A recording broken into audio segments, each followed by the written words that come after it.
जय श्री कृष्ण। राधे राधे।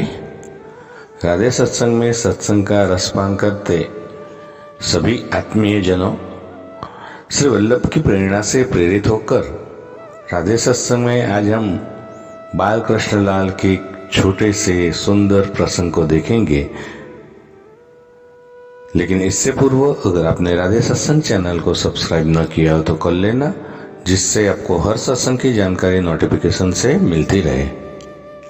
तो प्रियजनों, बाल कृष्ण लाल के एक बचपन का छोटा सा प्रसंग कि जिसमें बाल कृष्ण लाल परछाई न पकड़ने पर कान्हा कैसे रोए और अपनी परछाई पकड़ने के लिए क्या किया, इसके बारे में सुंदर मधुर रोचक प्रसंग देखें।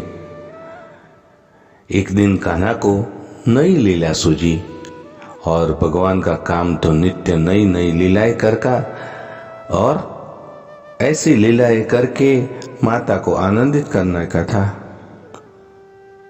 पूर्व जन्म में नंद बाबा और यशोदा मैया ने भगवान की उपासना करके भगवान से पुत्र रूप में वात्सल्य सुख की ही कामना तो की थी ना, तो भगवान उस इच्छा को अधूरी कैसे रहने देते, और इसीलिए वे नित्य नई नई लीलाओं से माँ को रिझाते रहते थे। और उसी में एक नई लीला भगवान को सूझी परछाई पकड़ने की।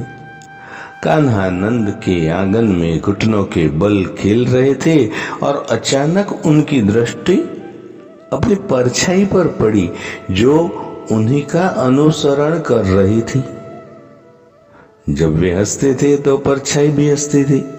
कन्हैया बहुत खुश हो गए और सोचा चलो एक नया साथी मिल गया। घर में अकेले अकेले खेलते खेलते मेरा मन उब गया था, अब ये मेरा साथी रोज मेरा मन बहलाया करेगा। कन्हैया अपनी परछाई से बोला, भैया तुम कहाँ रहते हो, हम दोनों मित्र बन जाए। जब मैं माखन खाऊंगा तो तुम्हें भी खिलाऊंगा, जब मैं दूध पीऊंगा तो तुम्हें भी पिलाऊंगा। दाऊ भैया मुझसे बड़े हैं इसलिए मुझसे लड़ जाते हैं, तुम मुझसे लड़ना नहीं। हम लोग खूब प्रेम से रहेंगे, यहाँ किसी चीज की कमी नहीं है। तुम्हें जितना भी माखन मिश्री चाहिए ना, मैं तुम्हें मैया से कहकर दिला दूंगा। और इस प्रकार कहते हुए कन्हैया अपनी छाया को पकड़ने का प्रयास करने लगे। बार बार कभी आगे कभी पीछे जाते, इधर घूमते उधर घूमते, परंतु परछाई किसी के पकड़ में आई है जो कन्हैया के पकड़ में आती। जब कन्हैया थक कर हार गए और उन्हें परछाई नहीं पकड़ पाए तो रोने लगे। उन्होंने रोता हुआ जब देखा तो यशोदा माँ ने पूछा कि कन्हैया तुम्हें क्या हुआ, इस तरह क्यों रो रहे हो। तो कन्हैया ने माता को अपना प्रतिबिंब दिखाकर बात बदल दी। श्री कृष्ण बोले, माँ यह कौन है, यह हमारे घर में माखन के लोभ में घुस आया है। मैं क्रोध करता हूं तो ये भी क्रोध करता है। मैया आओ ना, हम दोनों मिलकर इसे बाहर कर दे। मैया कन्हैया के बोलेपन पर मुग्ध हो गई और कन्हैया के आंसू पोंछकर उन्हें गोद में ले लिया।